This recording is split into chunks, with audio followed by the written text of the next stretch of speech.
Guys, Steve here, Mobile Automotive Plus. Today's flavor today is a 79 Ford Econoline 460 big block. Customer called me and told me that they had a really primo van.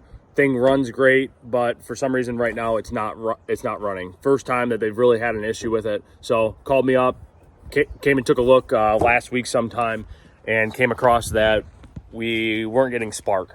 So came through, took his ignition coil off, went and tested it, and the secondary winding on it was kind of testing a little wonky. It wouldn't give me an accurate test. So picked up a new one, we threw one in, still no spark. So what it came up to is that the pickup coil in his distributor is not sending a signal back to the coil to be able to let it know to spark the coil. So we picked up a distributor in case, but we also have a pickup coil. I'm going to try and see if I can swap out the pickup coil in there and not use the distributor due to the cost of it. And I really don't want to have to set the timing and go through the process of dropping a distributor in and make sure it's timed perfectly. So anyway, we're going to get started on it and we'll show a little bit of the process. Thanks guys for watching the video. If we can help you out in the future, feel free to give me a call or reach out to us on Facebook, but enjoy the video. Ain't got no cigarettes, but trailer for cigarette. Give, man, me, don't pay no trailer for cigarette. All right, guys, so we got our old one out. Took a little bit of a process of wiggling around our shaft and everything.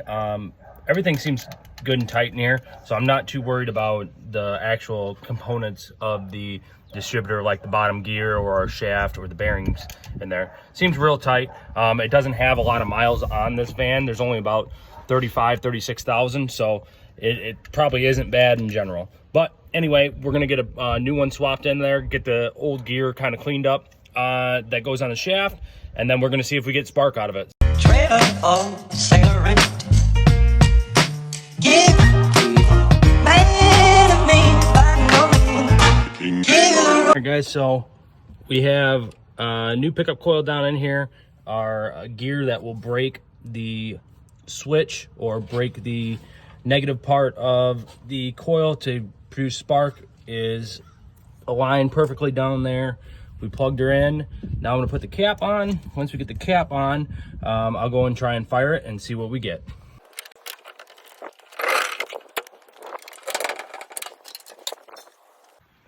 Alrighty guys, Steve here. Day 3. So we're working on this van. I've been working on it quite often. Come to the conclusion that we had lost spark.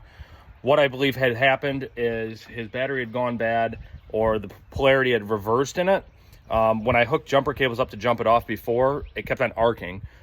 So it was telling me that the polarity in the battery was reversed. What I think happened was when that happened, it burnt out his coil and burnt out his pickup coil inside the distributor. I mean, it does happen. The parts are kind of old and cheap on this. So anyway, we got that swapped out. Due to the vehicle sitting so long, we were able to get the thing to fire, but the pump wasn't pumping. So I tried to prime the pump. I checked and made sure the fuel filter was good, and still I could not get anything through it. So something inside the pump had gone bad. We picked up another pump, and that's what we're here to do today. We'll show a little bit of the process. So anyway, guys, we're under the van here. I located the pump. It's right up here with this metal protector on it. But man, this thing has not been drove in a while. Cobwebs everywhere on this thing. But anyway, it looks like it's kind of going to be a little bit of a pain to get it out. Not sure what it's going to require yet, but we'll get torn into it and we'll see what happens from there. So guys, I went and I was looking under there at the fuel pump, and it looks like there's a secondary filter back by the gas tank, which is a good thing. So the fuel filter will catch any of the rust or debris that comes out of the tank before it actually hit the pump, so that it'll save the pump from bringing it around. The one up on the engine's good, but the one back here, I don't know. I'm going to change that first. We'll start cranking on it, see if we can get it the fuel pump to prime. If not, then we got to go back to changing the fuel pump. But we'll show a little bit and see what we come up with.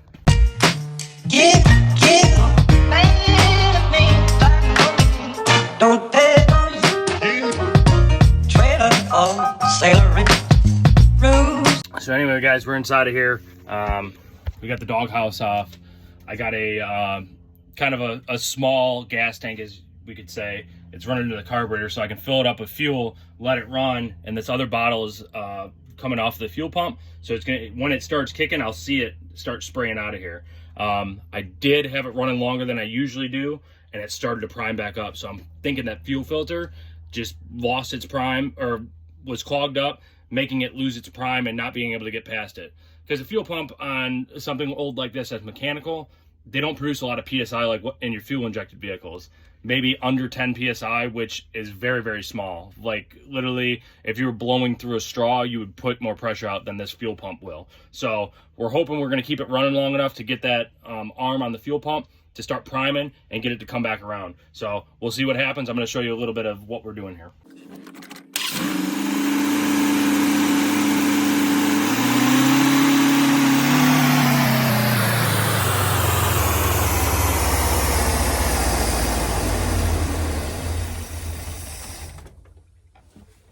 Heck yeah. Awesome. So as you can see, we were able to get the fuel pump primed. Fuel looks disgusting in this thing. So, I mean, technically you probably should have it flush, but I got a little bit of fuel left. I'm going to save what's out of here. Maybe there's just a little bit of rust in the line, but we're going to see if this primes out, cleans itself up. If it does, we'll hook it back up to the carburetor with another inline fuel filter up here and let the thing run and see how she eats. Would you look at that, guys? The old girl's up and running now. She's kind of cold-hearted. Got an electric choke on it, but she's running just fine, sitting here idling. I'm going to try and kick it down and see if she'll stay alive, but I don't have much confidence in that. Just got her fired, but we'll see. No, she's still cold. So anyway, that's going to do it for this one. We're going to get everything buttoned up, and this guy will have a nice old van. He's planning on restoring it and possibly taking it to car shows down the road, but he's got to make a 100-mile trip in this, so I think the old girl will hold strong for him and he'll make a safe trip. But anyway, guys, thanks again for watching the video. Hope you enjoy it. Share it with your friends, and if you got an old rig like this that we can help you with, feel free to reach out to us. Thank you. So guys, we're driving the van. Thing sat for God knows how long. We're trying to take it out and see if we can blow cobwebs out of the car. She runs really healthy. I mean, really responsive, but it doesn't want to idle. So I'm hoping that maybe driving around a little bit, putting some good fuel in it will help bring it back around. But I don't know, she's a nice old rig. I kind of like her big old conversion van, real sweet, old school looking on it. But it's been my pleasure to work on it and help them get this thing up and going.